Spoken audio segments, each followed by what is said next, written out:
The complete history of Westeros and Essos till the Dance of Dragons. The world that George R. R. Martin created is so detailed that it's sometimes hard to believe that it's fictional. This is also because of the historical events that Martin has described with near precision. The western continent of Westeros and the eastern continent of Essos of Martin's world are separated by the narrow sea, but they have a lot in common. For instance, the first men and the Andals came from Essos after all. In this video, we will explore all major events that led to the Dance of Dragons, including the rise of Valyria and the Targaryens. Without wasting any time, let's get this show started. Prehistory. Prior to any recorded history of Westeros, the lands were dominated by denizens, such as the children of the forest, giants, and other mystical creatures. 12,000 BC. The first men invaded the continent of Westeros. They were the first of the three human ethnic groups, the other two being the Andals and the Rhoynar. The first men came from Essos with bronze weapons and entered Westeros through the Arm of Dawn. However, the children of the forest used the Hammer of the Waters and created the Broken Arm and the Stepstones. The Hammer of the Waters was basically a dark magical force that shattered the Arm of Dawn, which was a land mass. But the children of the forest were too late because the first men had already penetrated Westeros, and established many small kingdoms. 10,000 BC. After almost 2,000 years of struggle and warfare, the two factions of the children of the forest and the first men reached a truce, and a pact was signed between them. This pact gave the children control over the forested areas. And the first men got the right to rule the open lands. This period also saw the Age of Heroes, an era in which many great houses were founded. For example, Brandon the Builder founded House Stark in the north and Lan the Clever founded House Lannister. 8,000 BC to 6,000 BC, sometime after the signing of the pact, the children of the forest and the first men found an inequitable and deadly enemy. A powerful army of dead animals, humans, and giants rose from the far north amidst the chilly winds. The denizens of Westeros called the others, but we know them as White Walkers. The White Walkers brought with themselves a night that lasted for a generation, and the coldest winter ever recorded. The fight finally came to an end after the Battle for the Dawn, a legendary battle in which the first men and the children of the worst fought side by side, forgetting all their differences. Other major events also took place in this period, such as the wall was built by Bran the Builder with the help from the children, the giants, and magic. He also built Winterfell and became the first ever king in the north. 6,000 BC to 4,000 BC. This period witnessed an event that turned the course of history. We know that the Northmen worshipped the old gods that belonged to children of the forest, and most other kingdoms worshipped the seven gods, but how did this difference come into existence? Well, it was the Andals who came from Essos and brought their seven gods with them. They had actually fled to Westeros to flee the Valyrians, but we will come to this in a bit. The Andals used steel weapons which were far superior to the ones that the first men or the children used.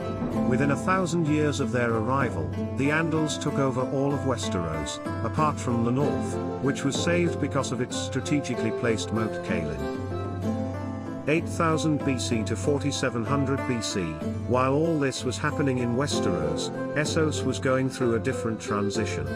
Around 8,000 BC, the sheepherders of Valyria found dragons in the 14 Flames, which was basically a chain of volcanoes much like the Pacific Ring of Fire. The shepherd quickly transformed into powerful kings because they controlled and trained dragons using magic and ancient wisdom. The Valyrian freehold had taken birth and the people of this great empire excelled in construction, magic, and weaponry. That's why Valyrian swords are the very best in the world. 4700 BC. This was also the period in which the Giscari Wars were fought between the old empire of Gis and the Valyrians. After the Giscari Empire's defeat, the Valyrians sought to expand further in Essos. They annihilated Andalus, forcing the Andals to run to Westeros, who landed in the Vale of Arryn, and began their expansion. 3700 BC, by now, the Andals had taken the Iron Islands, and controlled all of Westeros with the exception of the north. 950 BC to 700 BC. By now, Valyrians were continuing their slow expansion towards the west. In 950 BC, they invaded the Rhoynar, a people living along the great river Rhoyne. The Rhoynish Wars lasted for 250 years until the Rhoynar were forced to flee. The warrior queen Nymeria took her people on 10,000 ships and came to Dorne, where she married Mors Martell and formed an alliance. 314 BC. This was the year when the Valyrians captured a small island on the east coast of Westeros in the Blackwater Bay. They built a castle here and named it Dragonstone, which would later become the seat of House Targaryen until Aegon's invasion.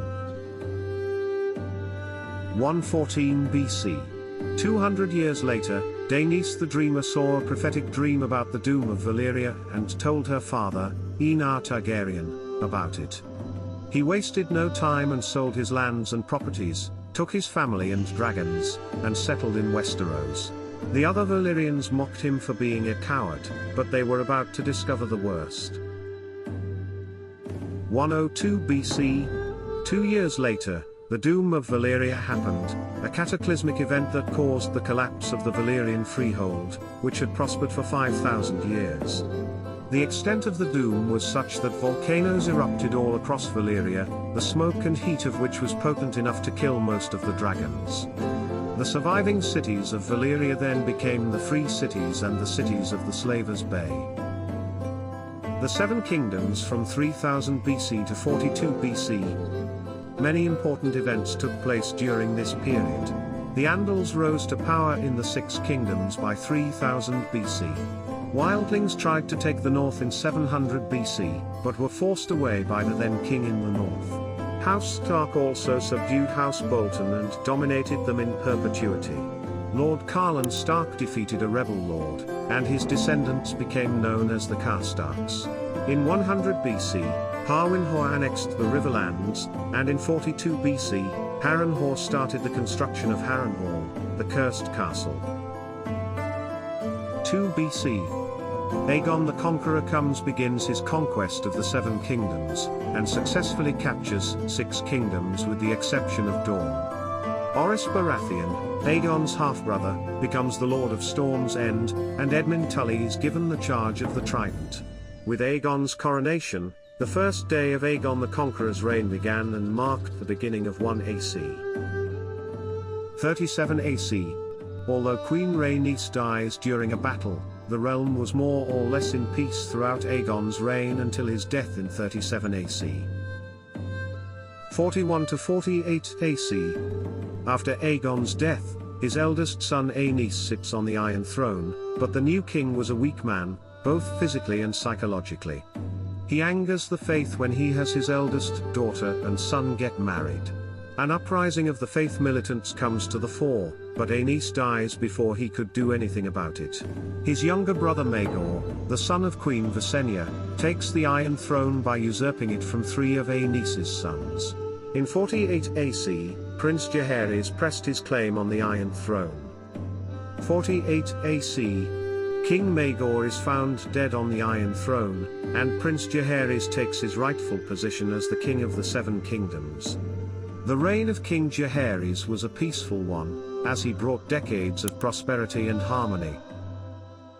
49 AC, it was the year of the 3 brides because of the weddings of Princess Rhaena Targaryen wed Andro Farman, Lord Rhaegar Baratheon wed Queen Regent Alyssa Valerian, King Jaehaerys I Targaryen wed his sister Alicent Targaryen. 54 AC, it was the year of the Stranger, in which the Seven Kingdoms and House Targaryen saw many deaths. 92 AC. Prince Aemon, the heir of King Jaehaerys, dies this year, and the king is forced to choose a new heir. His options were his second son Balon, and Aemon's eldest child, Princess Rhaenys. In the end, the king chooses a male heir, that is, Prince Balon. 96 AC. The Triarchy, consisting of the free cities of Tyrosh, Lys, and Myr, arose and began a conflict with House Targaryen. The battle lasted for several decades. 101 AC. The old King Jaehaerys called the first Great Council to decide his heir. In the end, Prince Viserys Targaryen was chosen as the king-to-be. 129 AC. King Jaehaerys died soon after, and Viserys became king. Viserys ruled rather peacefully until his death, which plunged the realm into a brutal war of blood and fire between his daughter Rhaenyra and his wife, Alicent. 129 to 131 AC. Dance of Dragons, also known as Dying of Dragons, was a brutal civil war that almost destroyed all dragons of House Targaryen. Furthermore, many Targaryens perished in the war, and ultimately Aegon III sat on the Iron Throne after the war was over. Also, the Triarchy collapsed with the outbreak of the Daughters' War. 153 AC. Westeros witnesses the death of the last dragon because King Aegon failed to breed healthy dragons. Those dragons that he did breed were all weak and sickly. The last dragon dies in 153 AC, and all that is left behind are several eggs which the Targaryens fail to hatch. Well, that's the history of Westeros until the death of dragons. More than a century later, Daenerys Targaryen would manage to hatch her dragon eggs, and Westeros would see 3 dragons. If we go by the book, we still do not know what would be the fate of Drogon and his brothers. I sincerely hope that Mr. Martin finishes writing them. That was all in this video. Please do subscribe for more such videos.